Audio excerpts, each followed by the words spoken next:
This is a fake news alert for Henry County.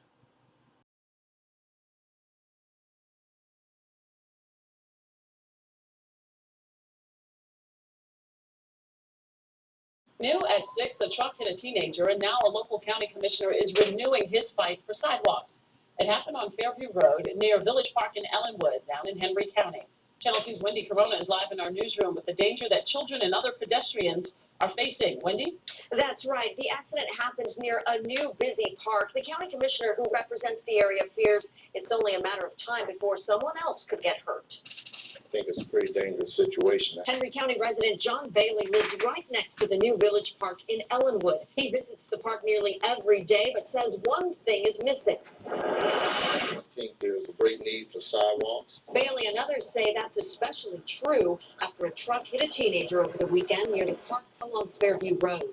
Henry County Commissioner Bruce Holmes represents the area and is worried someone else could get hurt. Without the sidewalks running from the park down in the most densest part of the area, I'm concerned that we're going to see another accident. The problem is funding. Holmes wanted to use $2 million in SPLOST money designated for his district, but in a 3-3 vote, the commission turned it down.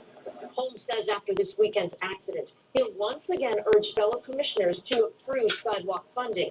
Neighbors we spoke with hope they can work something out. They should definitely add more sidewalks so, they could turn down the number of times that could happen to someone. We need safety. Safety is essential, especially when it comes to our youth. Safety has to be our #1 concern as a board of commissioners.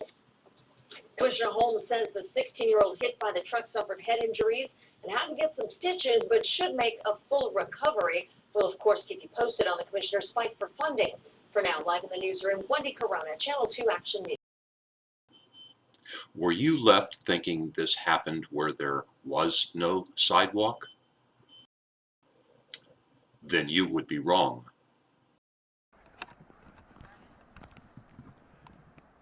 Okay, here we are at the site of the actual accident.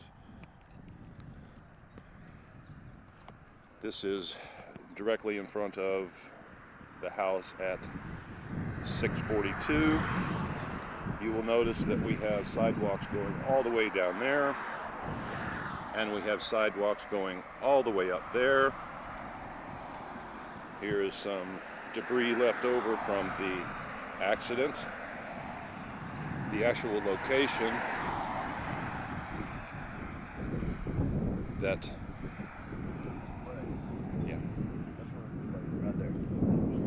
apparently he was laying right there. Didn't quite make it to the sidewalk. One of his tennis shoes laying in our front yard. Tennis shoes laying in the front yard. One on the road. And one on the road. But the interesting part about this is that we've got sidewalk from here as far as we can see. To the park.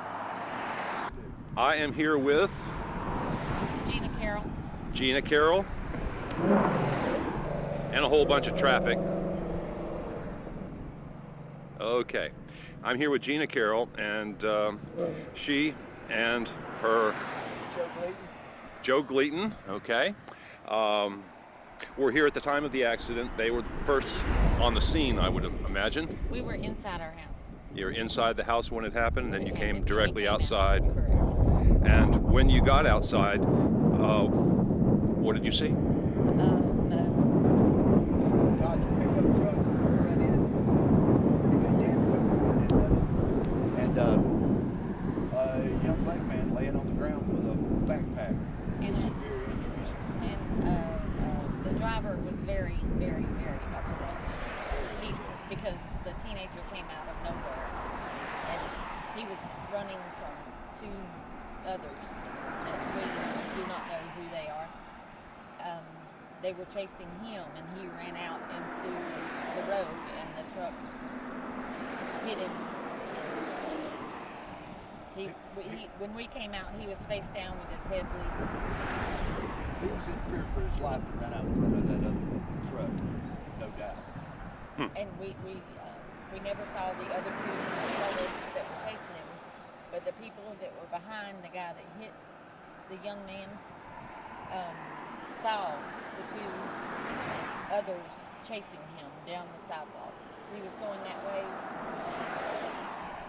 He went to cross the street, and the other two fellas, they said, went that way. Do you know if they were coming from the park at all? They were at the park. They were at the park. That's what Corey did. Okay. That's what the fella said. Now, the million-dollar question: did anybody from Channel 2 or any of the other news agencies contact you to get your story? Nobody. No. According to them, he was actually hit 66 feet back there. Oh, the vehicle was indented.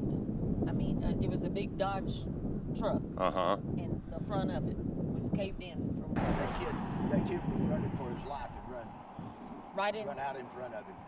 and the driver was just, The kid thought he could make a break and get around him and get on the other side of the road and get away from whoever was running from but him. the front of his vehicle was caved in. You could see. That takes quite an impact to do that. So, the report was that he had a laceration on his head and it required a few stitches. Is that all that you? I mean, I thank God that's the only thing. Probably it's a broke rib. Yeah, based on what you're telling me, you don't dent the front of a truck and just come away with a laceration to the head. That ain't gonna happen. And I want to thank you for taking the time to give me this this interview. I'm here with Tammy Brandt, and we are discussing the incident that happened on April 29th, right around the corner from her at the just south of Bowden Road on Fairview. We could see all of the police cars coming by, Uh-huh. quite a few of them. All the cars was kind of detouring coming down our road. So my husband had said he was going to go down there and see what happened. Okay. So when we left out of our property, we walked down to the end of the road. We could see all the police cars down here. We could see the ambulance. We could see the fire department. And they had taped off the sidewalk. And it was just right down here. It was right in front of Joey's house? Yes. Okay. And we were down there. We did not go all the way down there because you don't never bother them when they're got someone hurt like that. Yeah. We did hear that it was a young minor. We heard he got hit. We heard that he had head injuries. We was very worried that, you know, it may have been a fatality the way they had lined off the sidewalk. There was approximately, I want to say about 100 cars during the time me and my husband was standing there on the sidewalk that was trying to back up, come back down our road, turn back and go that way. But this accident happened where there was a sidewalk. And the only thing that bothers me with what I seen on the news was it makes it look like that young boy would not have gotten hit if there was a sidewalk there. Well, there was a sidewalk there and this young boy got hit. Mm-hmm. Now, if it's just as a parent, when you use an accident like that with a minor child and you kind of turn it into politics, you know, we need a sidewalk, we need the money. Yeah. When it didn't happen the way the news portrayed it to happen. They showed the wrong area. They were showing an area down there on the other side of the park that does not have sidewalks. Yeah. If they had showed the area where the young boy had gotten hit, they would have seen that there were sidewalks. Me personally, I think if you wanted to keep the kids safe and enjoy the park that they built, I'd put a precinct down there.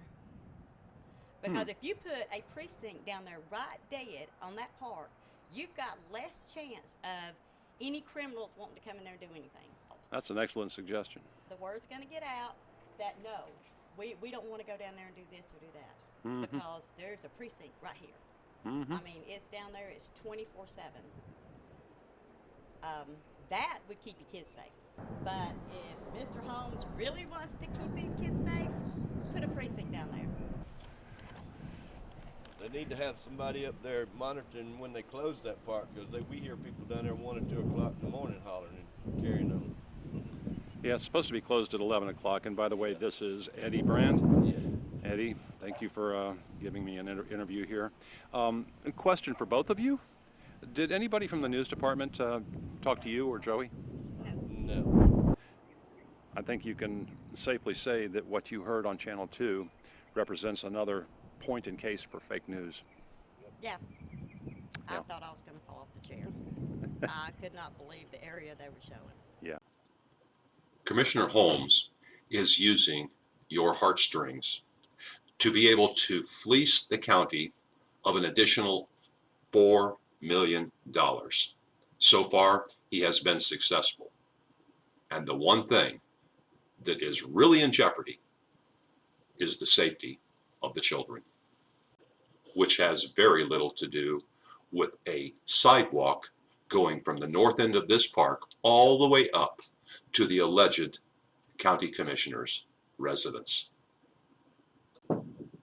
And that's the rest of the story, and that is why the WSB report was fake news.